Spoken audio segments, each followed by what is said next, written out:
Good afternoon. Welcome, friends. I am Ken McAuliffe, the jazz vinyl lover. And today I'd like to talk to you a little bit about this album that I'm sure you know very well, Miles Davis' Kind of Blue. Considered by many the greatest jazz album of all time. It's certainly the best-selling jazz album of all time. And easily Miles' most purchased album.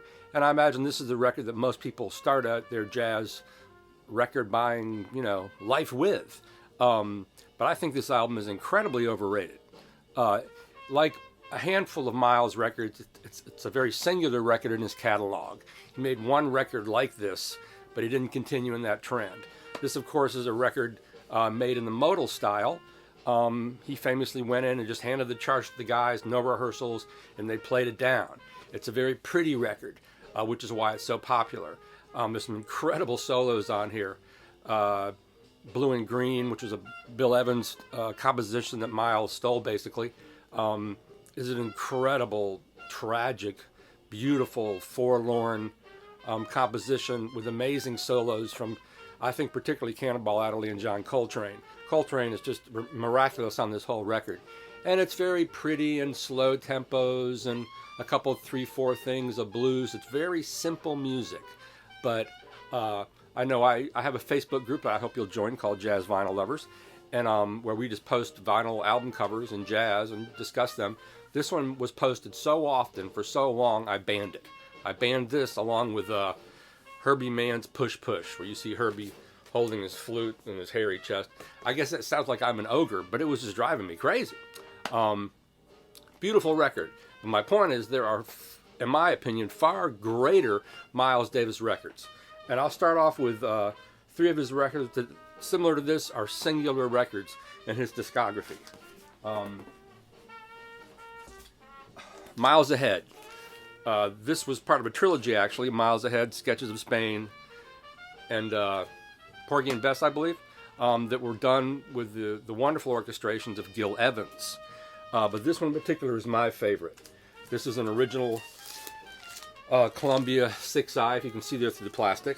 The original cover of this had a photograph of a white woman and her child on a sailboat, which they were often, likely to do back in the 50s. Can't have them black folks playing jazz or putting them on the cover of the records that they're producing. But then it graduated to this wonderful cover. I love this record because it's really moody. There's some great tunes on it. He does a wonderful version of a Kurt Weill's My Ship. This was one of the first jazz records I ever bought, because when I was a little kid, they would end the late show with a track from the record. And for years I was wondering, what is that tune? Then I finally heard this record and found out that it is The Duke, I believe. Anyway, this is a great record of great orchestrations, a great place to start if you want to get a Miles Davis record. Another great place to start, Milestones. This was recorded by the second great quintet with Coltrane, Paul Chambers, Red Garland, and who am I missing? Cannonball Adderley? Yes. This, again, is an original 6i pressing on Columbia. Maybe you want to see that. I don't know. This is a classic record. Classic upbeat performances, an amazing version of Billy Boy. An amazing record for Philly Joe Jones, who's just on top of his game, just burning. There's a version of Two Bass Hit on here. I believe it's a Tad Dameron track. And Miles and Philly Joe are just on fire. This is just a storming record, start to finish. You can't go wrong. It's very upbeat, a really finger-popping record.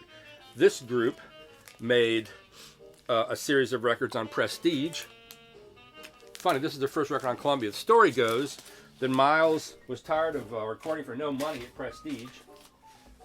So they went in, the classic quintet, and recorded these 5 records in, I think, the scope of 5 days. They were playing on the road all the time back then, so the records were fabulous.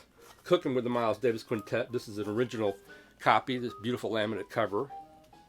Steaming with the Miles Davis Quintet. This has the original Prestige Fireworks yellow and black label. Relaxing with the Miles Davis Quintet has that beautiful artwork. Walking with the Miles Davis Sextet and Quintet This is a Dutch cover on Prestige, and working with the Miles Davis Quintet. Not very creative. Let's find a building and put Miles in front of it while it's being constructed. But these are classic American songbook cover albums. They just went in, I think, knocked off each track, maybe one or two takes, and they were done. These are classics of the jazz repertoire, and if you're going to start with jazz, there's no better place to start than the first great quintet. And then as you become more adventurous, you want to get into the second great quintet with Wayne Shorter, Tony Williams, Ron Carter, and Herbie Hancock.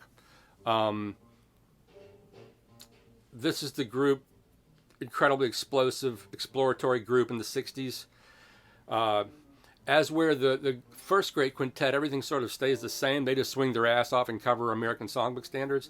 With this band, you can hear every evolutionary change in the group. I don't recall the exact lineage. Do I have ESP? I imagine ESP is first.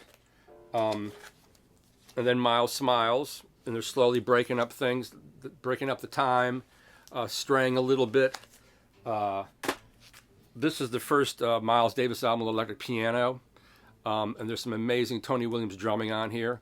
Great Wayne Shorter tunes.